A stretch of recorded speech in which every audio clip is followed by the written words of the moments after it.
29 seed from Arizona State, Colton Hawks, Joey Novak, tough cowboy from Wyoming, and Cody Merrill and Remy Cotton on mat number 6. Yeah, some of the upsets of the tournament in the 97-pound weight class. We talked about it last night, round 2.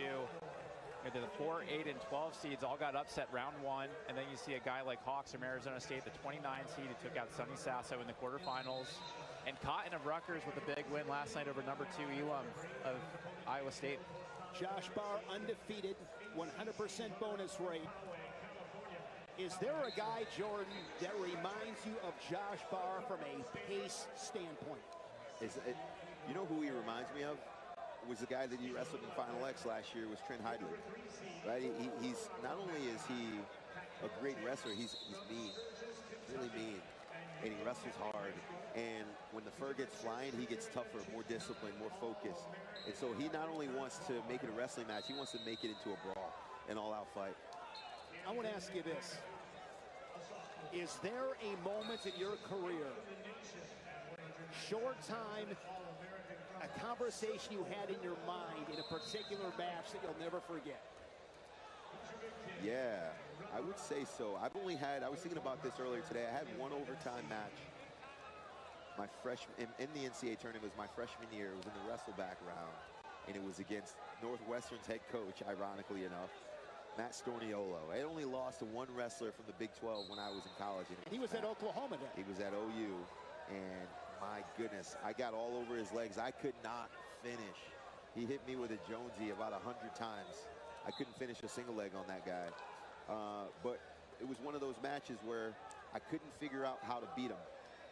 And when I wrestled OU a couple of years later, there was a young man named Will Rowe. And we were tied with 7 seconds left in the match. And you know how when you come back after a broken sequence and when it's tied and there's short time left, both guys just kind of stand in the center and you give that eye contact, the gentleman's agreement that you're just going to wait and we'll settle it like men in overtime. And in that last 7 seconds, I wasn't satisfied. I wanted to go get a takedown right now. And so he was willing to stand there and wait for overtime, and I wasn't. I shot right away, ended up getting the takedown and winning in that 7-second sequence. It was a pretty cool match for me. You mentioned Storniolo. Obviously, I've coached by him throughout college, and he's an unbelievable scrambler, great technician in those funk rolls. But you're talking about having difficulty finishing a single leg. Is that when you made the decision, hey, I'm just going to shoot double legs, make this thing a lot easier? Yeah, that probably was it. He was the guy that was like, all right, single leg's not working. I should probably alter my style, pivot, go to something else. Cody Merrill, first period takedown and ride out. He gets that takedown inside the final 25 seconds of the period. Short time scoring, regardless of level, short time scoring is everything. Absolutely. Love to see it from these two guys. These guys are providing an exceptional show for the fans at home. You want to see points put on the board. I think that's what we're all hoping for. There are a lot of individuals who come to this tournament who have no affiliation with any particular program. They just want to see good wrestling. Want to see a fight. That's it. That's it. Cody Merrill is willing to put up a fight. But how about Remy Cotton? Hunter Kaka from Rutgers. Those two guys at 97 and heavyweight. It's the tale of pairs. I've watched it happen all tournament the first day. I saw Cam Steed at 74, Aiden Sinclair at 84 for the Missouri Tigers. I saw Knightenbach at 84 and Novak at 97 for the Wyoming Cowboys. And now you're seeing again here, 97 Remy Cotton for Rutgers, and then Hunter Kaka, the heavyweight, transfer for Rutgers. Typically, if you have someone around your weight class that's an exceptional training partner, they're going to push and propel one another to greatness. Who was the guy that helped you out as a teammate? That's a really good question. I had a few of them. One was Stephen Dwyer. He was a 165-pounder, 174-pounder. He was mean, right? Was tough as nails, tough as nails. He used to battle it out with John Reeder. That was his arch nemesis. John Reeder, Mac Lunas, were the two guys that he used to go toe-to-toe with when I was in college. Talked about him yesterday. Your favorite restaurant in Indianapolis, Luna's Steakhouse. Never been to Luna's Steakhouse, I have JB? not. Well, it's legit. Absolutely. All right, you can take me. Steak's on you. I will, JB. I'll take you. I'd love to. For sure. I'll get a New York strip, medium rare. There you go.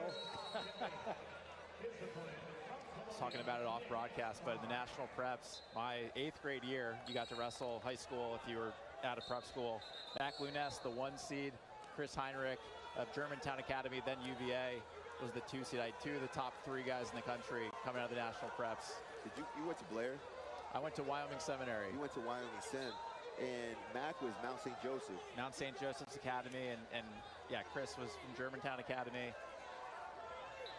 A lot of good wrestling coming out of the prep league. I think Wyoming Seminary had the most qualifiers of any high school program at this tournament.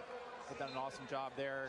John Gordon started the program. Scott Green did a great job throughout the 2010s, and Cornell Robinson's doing an awesome job there now. Josh Barr, 16 points, hunting down a Tech Fall late in the second period. And if you're a number 1 seed, you're licking your chops when you're seeing upsets within your bracket. Right? I just remember days where, let's say at the World Championships, I see Russia get upset by Mongolia, and I'm like, oh, this is great. I'm licking my chops. And so if you're Josh Barr, and as great of a tournament as Posada's been having, which credit to Chris Ayers, he had the Stanford team ready to Yes, he did. Even without their best team, Lorenzo Norman, Hunter Garvin being at home. How about E.J. Parco at 165 pounds? Way undersized, still found his way into the quarterfinals. They're doing a phenomenal job there. But if you're the 1 seed and you see a 9 punches ticket through, you're like, oh, man, I'm something different. You're Cinderella run-ins here. Josh Bauer remains undefeated. Keeps that 100% bonus rate. It appears he's on the collision course with Joey Novak of Wyoming. Novak up by 10 with riding time approaching 90 seconds. Still a long way to go. As we know in this sport, you are never safe if there's time on the clock. They're down to 40 in the second period. Mat 4 on the bottom. Tight matches there on mats 5 and 6. Riding time and on factor in each match as they both scrap in the third period. This tournament is it's exciting if your guys are winning, right? They're doing the work. You put in all the hard work. We put such a big emphasis on March. But with that emphasis also comes expectation. If you don't meet those expectations, my goodness, it's got to be a demoralizing event for a lot of these coaches and wrestlers.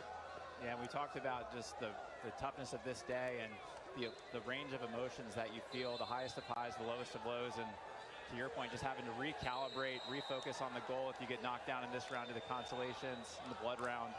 I mean, it's such an unforgiving round of the tournament. Mike, you coached. Jordan, you did as well. Mike, you said on days like today, there are some fun conversations and some extremely difficult conversations. Jordan, what's the most difficult conversation you've ever had as an athlete? It really wasn't a conversation. It was the silence that was the hardest thing. You know, when you reach a certain level within this sport, guys here, they understand how lonely it is to put all of your eggs into one basket, to dedicate and commit your entire life to achieving a goal and to not be able to see it through to fruition. So a lot of it for me was I couldn't really be pacified with an anecdote or some sort of motivational quote. I just wanted to be left alone. The more I could be in silence and just be introspective and reflect on my own thoughts, the better I felt. And that's the tough thing as a coach. You know that that's where the athlete's head's at. You feel like there's some sort of obligation to say something comforting to make it all better. But at some points, you can't say anything that's going to change how they're feeling.